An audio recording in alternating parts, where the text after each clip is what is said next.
Salut tout le monde! Je me présente vite. Moi, c'est Marie. Je check depuis 12 ans. Quoi que ça fait un petit bout, je dis 12 ans, fait que je dois être rendue genre à 13, 14. Genre, je regarde mes affaires. Je connais Isabelle puis Eric depuis quasiment 4 ans. Puis aujourd'hui, ils m'ont demandé de faire une petite vidéo sur les contentions des minots. Puis un peu comment les manipuler là, lors de vos sauvetages. Je sais qu'il y en a quelques-unes qui sont déjà tech ou qui ont déjà de l'expérience avec les animaux, toiletteurs, des choses comme ça, sont habitués d'en manipuler. C'est juste que des fois, ça va être un petit peu plus différent là, entre le côté théorique où est-ce qu'on apprend à manipuler, puis ce qu'on fait dans notre quotidien, et puis finalement, quand on se retrouve sur un sauvetage, quand on se retrouve là, dans le feu de l'action. Donc aujourd'hui, j'ai un modèle moins vivant, puis un modèle plus vivant que je vais essayer d'intégrer, mais étant donné qu'il est vivant, des fois il est non coopératif, puis je pense qu'il a déjà vu, il m'a vu sortir des trucs tantôt, puis il a déjà été se coucher caché, fait que je vais voir si je peux le rattraper plus tard. Donc, premièrement, des choses qui vont, que vous allez avoir à dealer dans votre carrière de sauveteur, ça peut être des sauvetages qui sont un petit peu plus banals. On y va par exemple, Caramel. Caramel, il est pris, il est en dessous d'un lit. Parce que Jacqueline est en chaise roulante, elle n'a pas d'amis, elle n'a pas été capable de le sortir de là. Puis ça fait 2 jours qu'il est caché en dessous du lit de Jacqueline. Fait que Jacqueline, elle appelle sauvetage pour venir chercher Caramel. C'est sûr que quand tu vas aller chercher Caramel, qui est en dessous d'un lit, qui est caché là, c'est pas la même chose que quand tu vas aller chercher à Diego. Diego, lui, il est dans l'arbre, OK? Donc, alors, voilà mon modèle vivant. Il va s'intégrer. C'est gentil. Fait que dans le fond, quand Caramel, tu vas aller le chercher en dessous du lit, c'est un petit peu moins dangereux, c'est un petit peu moins périlleux. Par contre, Caramel, tu peux pas dire allô, mon petit Caramel, ça va? Tu peux pas. Même si il est très gentil. Merci Arthur. Même s'il est très gentil, ça reste que Caramel, il te connaît pas. Puis qu'il y a beaucoup de gens là, qui sont autour. On s'entend? Donc, quand tu vas aller chercher Caramel, ça va être important là, de quand même immobiliser sa tête, immobiliser ses pattes. Alors là, évidemment, tu vas aller le prendre, tu vas le coller, puis tu vas toujours avoir avec tes doigts sous sa mâchoire, et comme ceci, pour s'assurer que tu contrôles bien sa tête. Donc, tes 2 doigts sous la mâchoire, et on tient les pattes, idéalement on le colle comme ça. Donc là, le chat, il ne peut pas venir te chercher. Tu tiens sa tête, tu l'immobilises, tu regardes, il est correct. On peut le remettre à Jacqueline. Parfait, on le remet à Jacqueline. Faites attention, il y a plein de monde autour.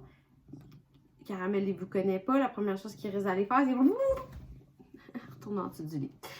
Fait que juste remettre Caramel à Jacqueline peut-être dans une autre pièce.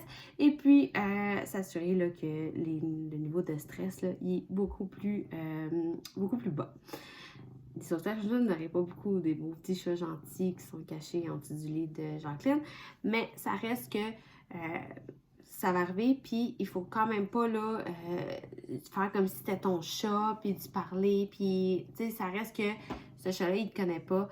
Puis, il ne connaît pas l'équipe qui est autour aussi. C'est une source de stress. On arrive à un sauvetage qui est un petit peu plus difficile. Fait que là, on va parler, mettons, un sauvetage en haut de l'arbre, OK? Sauvetage en haut de l'arbre, le chat, il est super stressé, OK? Souvent, là, il va avoir ses oreilles qui vont se mettre comme ça sur le côté. Ça, là, c'est un signe que le chat, il n'est pas content, OK? Le chat, il est peut-être là depuis longtemps. Fait que là, faut que tu l'attrapes. Encore une fois, qu'est-ce qui est dangereux chez un chat? Les dents puis les griffes. Fait que c'est vraiment ça que tu vas vouloir contrôler en premier. L'important, ça va être d'aller chercher la peau du cou. Là, je sais, il y en a que ça peut faire « Oh mon Dieu, la peau du cou! » mais c'est le meilleur moyen de l'attraper. Là, je vous dis, ça ici, des ongles comme ça, c'est pas l'idéal. Vous allez le voir, surtout vous allez le voir sur mon modèle. T'es fin, mon homme. Ça enlève sa dextérité.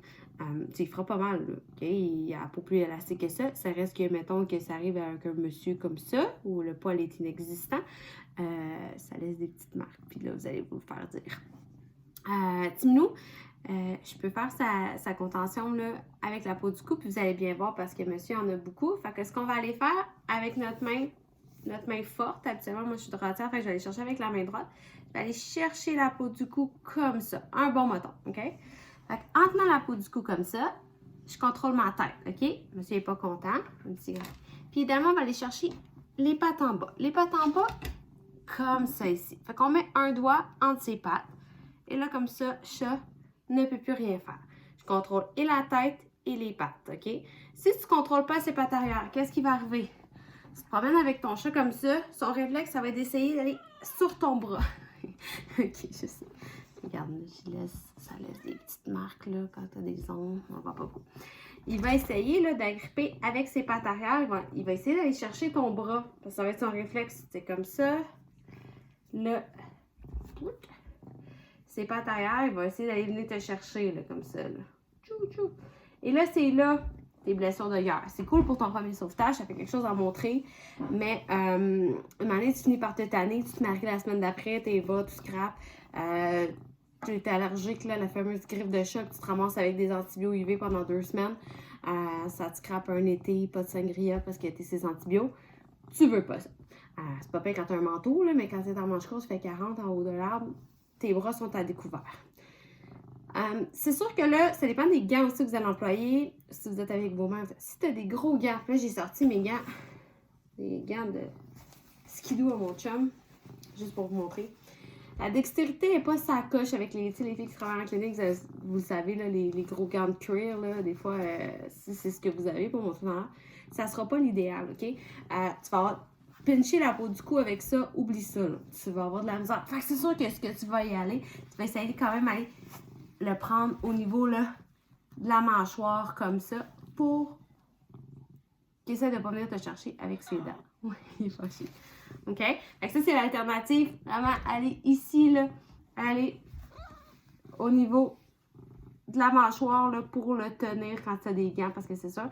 Et encore là, les pattes pour pas venir vous faire chercher. OK? Fait que là, c'est sûr que t'es dans l'arbre, tu vas aller chercher ton chat, pinche le peau du cou. On va la prendre. Les doigts, tu peux le transporter. Plus tu le tires, plus il n'est pas capable de venir te chercher. Ça lui fait pas mal. Quand c'est pas le dos même. Là. Mais si tu le tiens comme ça, il n'y a pas de danger, ça fait pas mal. Tu peux là, continuer là, ton sauvetage.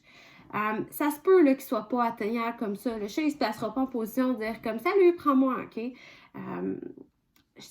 Tu sais pas une patte. Tu sais pas par une patte comme ça.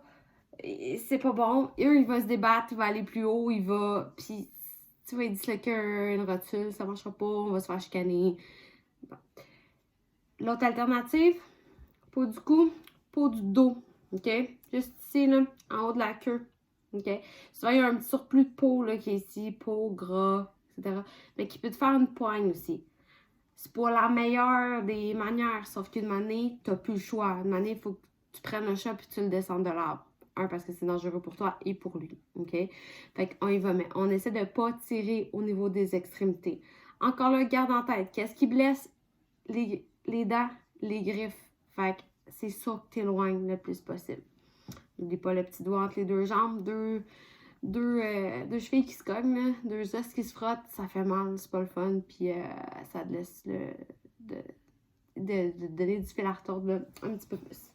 Je m'étais mis des notes pour pas oublier des trucs.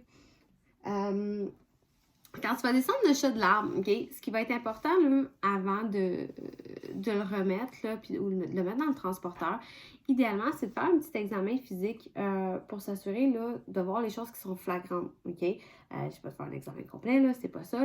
C'est juste qu'il faut s'assurer, tu sais, le chat, il y a une plaie ouverte, le chat, il y a une fracture évidente. Il faut quand même le savoir. Un, ça va changer la manière que tu vas le transporter pour le reste. Ça va changer aussi le reste du plan d'intervention. Tantôt, avec notre fameuse chat étiré comme ça, c'est très facile de faire le tour. OK? Tu t'accotes sur une surface, tu t'accotes par terre, là, puis là, tu regardes. OK? On fait un petit tour rapide. OK? Idéalement. Après ça, le mettre dans le transporteur. Ça va être bien important. OK? Il n'ira pas de lui-même. Là. Tu peux faire go, on va à la maison. Non, ça ne marchera pas. OK? Idéalement, là, tu mets le transporteur debout. Puis tu vas aller vraiment là, rentrer ton minou comme ça. Puis là, ils sont bons, ils font non, sur les bords, puis genre, non, je veux pas embarquer. Mais essaie de tenir ses mains, tu fermes, et là, vous allez vous déplacer dans un endroit calme, OK? Réouvrir le transporteur pour montrer à maman et papa que tu as attrapé le chat à 2 pouces de l'arbre où il était, avec toute l'équipe, avec Eric qui parle dans son CB, TVA qui prend des photos d'Eric, tout le kit, là. Tes chances que le chat remonte dans l'arbre après 2 secondes sont assez élevées. Fait que réouvre pas le transporteur pour vous montrer à maman que tu as attrapé son chat. Allez ailleurs. Dans la maison, limite dans l'ambulance, encore là, faites attention, c'est des sites qui part rien que sur un runner, comme on dit. Ça se peut qu'ils défassent un peu de choses dans l'ambulance. Mais allez vraiment dans un endroit calme, sécuritaire, avant de réouvrir le transporteur. De là, l'importance de refaire un petit examen là, vite, avant de le mettre dedans. Parce que là, déjà, ça va être une bonne job. Donc, souvent, le rentrer comme ça, c'est plus facile que gosser comme ça, d'essayer de le rentrer. Sinon, il y a les sacs de contention. Là, moi, tantôt, j'ai sorti le transporteur, le chat s'est poussé, fait que j'étais comme, fallait que je choisisse. Là. Mais les sacs de contention, là, souvent, ça va nous permettre, étant donné qu'ils sont plus mous, d'être plus facile de le fermer à moitié, de le rentrer par un plus petit, dans un plus petit trou. Là, ça va nous permettre de faire une meilleure job là, comme ça. Après ça, Arthur, tu viens-tu? Maman! Ici! Je pense qu'il ne reviendra pas. Il est là, il me regarde, mais il ne veut plus venir. L'examen. Là, je vais essayer de changer ma...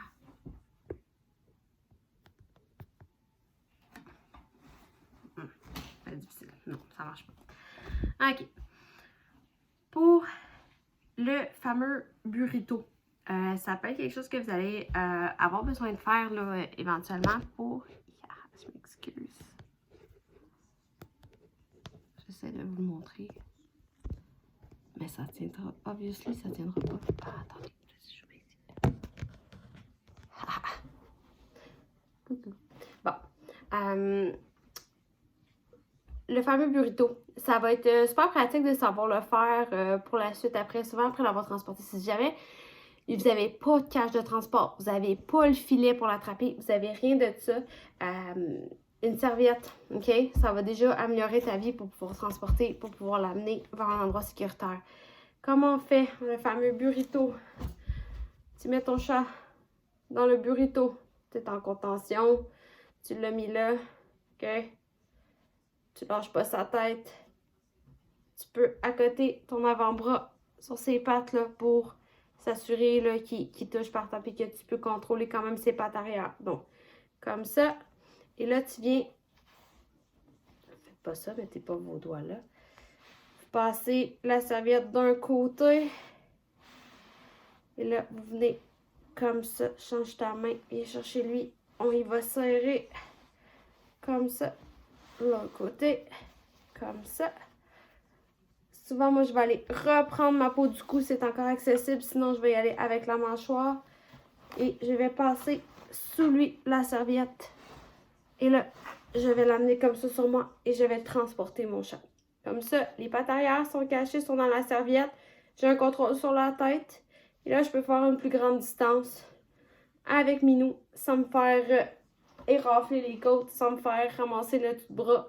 Et là, on peut se rendre jusqu'à l'endroit sécuritaire où le transporteur nous attend ou rentrer dans la maison de la cliente de façon à ce que Minou reste bien en place et ne vous blesse pas. Je vous remets à ma hauteur.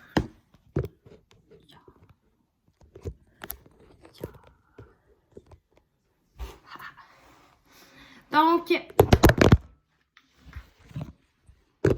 promis un one take à Isabelle.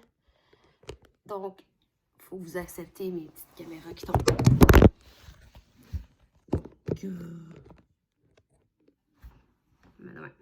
Donc, c'est ça. En gros, je pense qu'on a fait le tour. Donc, tout le temps, se garder en tête ce qui est dangereux. Les dents et les griffes. C'est eux autres que vous contrôlez quand vous faites du transport. Vous essayez d'attraper par le main body, là, vraiment là, au niveau du corps et non les extrémités. On ne tire pas sur les extrémités. De toute façon, pendant que je suis en train de tirer le bras, qu'est-ce que je pense qu'il fait? Rrr. Même chose ici, j'étire, il vient me chercher. C'est immanquable, c'est sûr, OK? Puis là, après, il s'en va plus haut. Fait que, on tire pas après les pattes, on essaie d'aller chercher le dos et le cou, le dos, les pattes, mais vraiment, là, toujours s'assurer que cette petite croqueur-là soit maîtrisée. OK? C'est sûr que si vous avez les filets, ben là, c'est encore mieux. Vous montez, vous allez attraper au niveau du filet. Vous pouvez, avec étant donné que vous avez la perche au bout du filet, il est quand même loin de vous. Fait que les risques de blessure là, sont moins grandes. Par contre, il ne faut pas le laisser trop longtemps là, sans mettre dans le filet. Dès que vous allez arriver au sol, ça va être de le mettre par terre, le filet, et puis là, avec vos gants, si vous êtes capable, vous allez aller vraiment là, au travers le filet, immobiliser la tête encore, immobiliser la mâchoire avec vos doigts. On l'écrase souvent au sol. Après ça, là, on va pouvoir le retirer tranquillement, le filet. Oups, on switch de main, on enlève le filet au complet. Puis là, soit qu'on le mette direct dans le transporteur, soit qu'on fait le petit burrito, puis on l'amène à l'endroit où on voulait. Donc, si jamais, malgré tout ça, vous faites griffer ou vous faites mordre, ça va être vraiment important que dès que le sauvetage est terminé, donc dès que vous êtes revenu au sol, ça va être extrêmement important d'aller vous nettoyer. On nettoie fort, de l'eau froide, parce que ça fait moins mal avec de l'eau froide. Puis là, vous allez là, vraiment nettoyer avec l'eau et du savon longtemps, là, une bonne minute. Là. De toute façon, on est habitué avec la COVID de se laver les mains longtemps. Donc, chantez-les les petites chansons qui vous disent de chanter. Puis, vous nettoyez ça. En plus, là, si c'est disponible dans notre kit, ça va être... souvent, il y a des brosses là, pour se désinfecter avant les chirurgies. Là, fait que c'est vraiment, il y a un petit savon là, de chlorhexidine avec une petite brosse. N'hésitez pas, faites-le. Ça fait mal, c'est pas le fun, c'est pas cool, là, mais faites-le.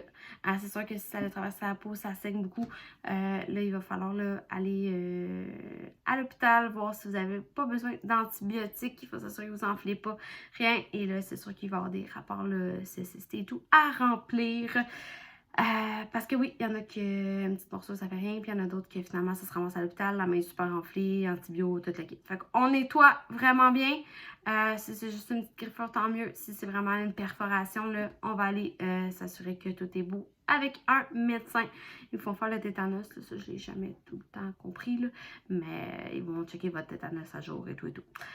Fait que bref, je sais pas. Si vous avez des questions, vous pouvez les envoyer à Isabelle. Puis je ferai comme un prise 2. C'est des choses qui étaient moins bien comprises. C'est des choses que vous vouliez savoir de plus, là, comme ça qu'on n'a pas pensé ce matin.